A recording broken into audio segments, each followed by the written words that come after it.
Well, Paige, a man charged in shooting a Prairie Grove police officer appeared before a judge today. And 4029's Robert Suhr live outside the Washington County Detention Center with newly released information about the shooting and the court appearance for Nicholas Colbert. Robert, what do you have? Hey, Brandon, good evening to you. That's right, 42-year-old Nicholas Colbert does remain here in custody at the Washington County Detention Center. Now, this morning, he appeared in his first video appearance since his arrest in front of Judge Graham Nations.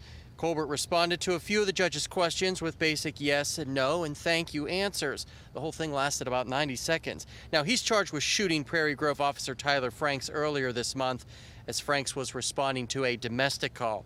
According to the probable cause report released today, police were called to the home after Colbert became drunk on whiskey he was drinking to help with pain from an abscessed tooth and punched a TV while he and his wife Stacy Colbert were fighting.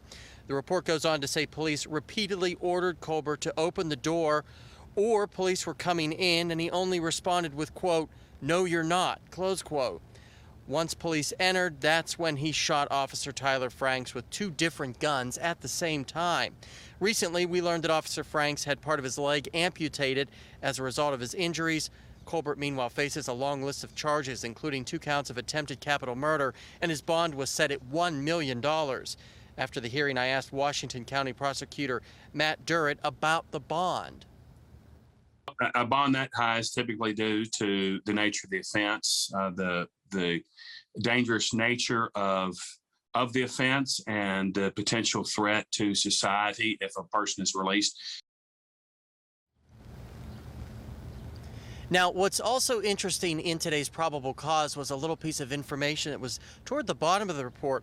It stated that Colbert has told his wife Stacy several times that if she ever called the police on him, that he would open fire on the police with hopes that they would shoot him as well.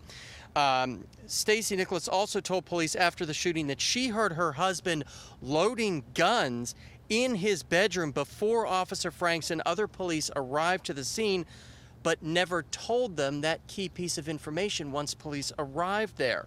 Colbert is now due next in court for his next court appearance on June 16th, where he will have his arraignment and his attorney or himself will enter a plea.